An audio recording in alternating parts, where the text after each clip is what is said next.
So, Cindy, you know this snow. Yes. You're used to it, I Harv, guess. as well. And also, I guess, right, he really has. Right. But the thunder snow has kicked in. Yes, and we missed it. I mean, has. right over Needham, and I missed it. I couldn't hear it.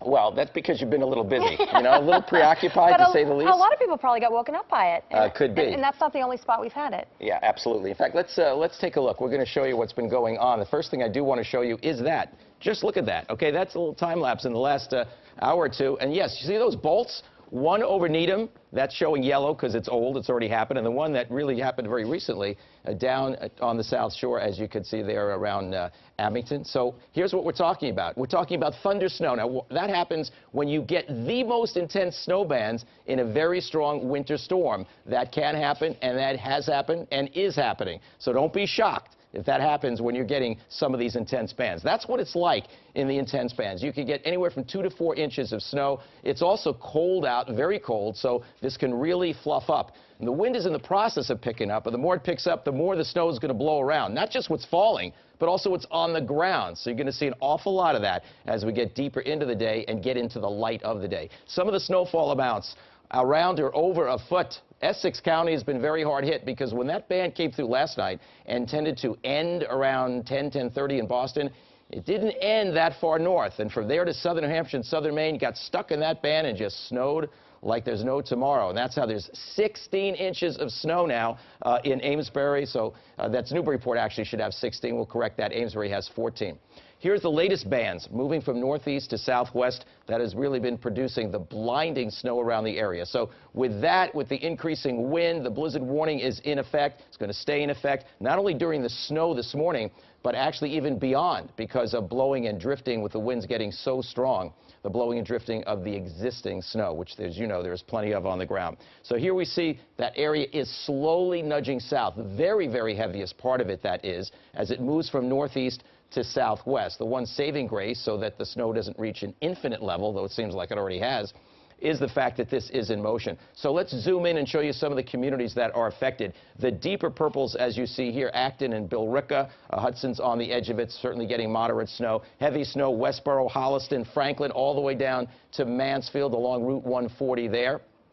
And if we continue on, Scituate to Marshfield, very heavy snow at this time. And here's the overview where Boston is now on the back edge of the very, very heavy, intense band that has been moving through. There will be some others that merge in, and basically at angles like here and like here. Those are the spots that will be picking up a couple of inches per hour in the next few hours. 11:30 this morning, probably about the end of the snow for Boston, not yet for southeastern Mass and the Cape. We jump ahead to 2 o'clock where the final flakes could be around Nantucket at that time. So in the end, this has already really occurred a foot or more in this zone. Not quite to Boston, though, but we think enough bands will come through in the next few hours to bring it to about that. 8 to 12, or 6 to 10 when you get beyond Worcester. 8 to 12 will also cover southeastern Mass and the Cape, at least because you had about 5 to 7 inches fall last night alone. And these are the temperatures, and there's much more to this weather story. And Cindy, I know you're going to cover that. You got it. We've got the cold, we've got the snow, but we also have the wind, and that is a huge part of this storm and really is what's going to linger long after the snow stops. So the winds are really in the process of ramping up right now.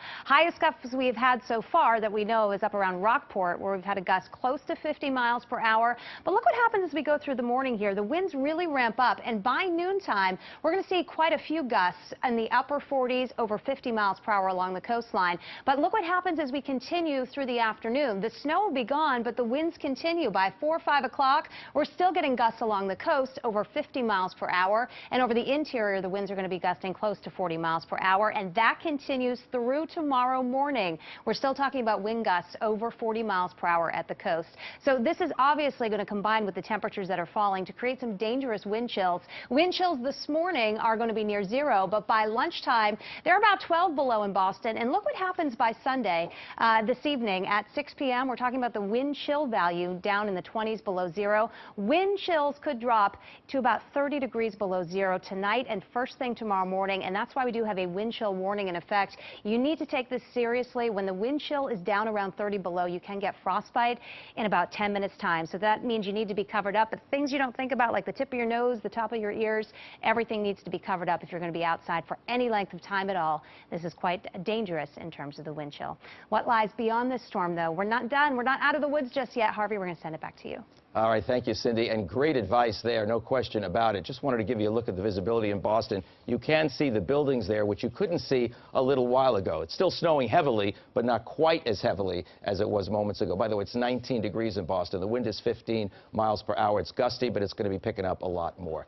All right, Cindy alluded to the fact that 30 below wind chills or something early tomorrow morning. Clearly the coldest feeling morning so far this winter, where even Boston might be 0 or below. I did put some snow likely for Tuesday. We're going to follow that carefully. Another system comes up. Looks like it's going to fringe our area right now, which could mean a few inches, particularly along the coast, southeastern Mass and the Cape. But obviously that track could alter a little, and a little disturbance could also cause some flurries on Wednesday. Bitterly, bitterly cold air still stays with us through that. I do think beyond the period of the 7-day forecast, the temperatures ease slightly, but that doesn't mean we're out of the pattern of being colder than average with still a chance of more storminess. So that's the best I can do. But hey, you look at day 7, if that verifies, my gosh, 29 for the moment, I guess we'll take it.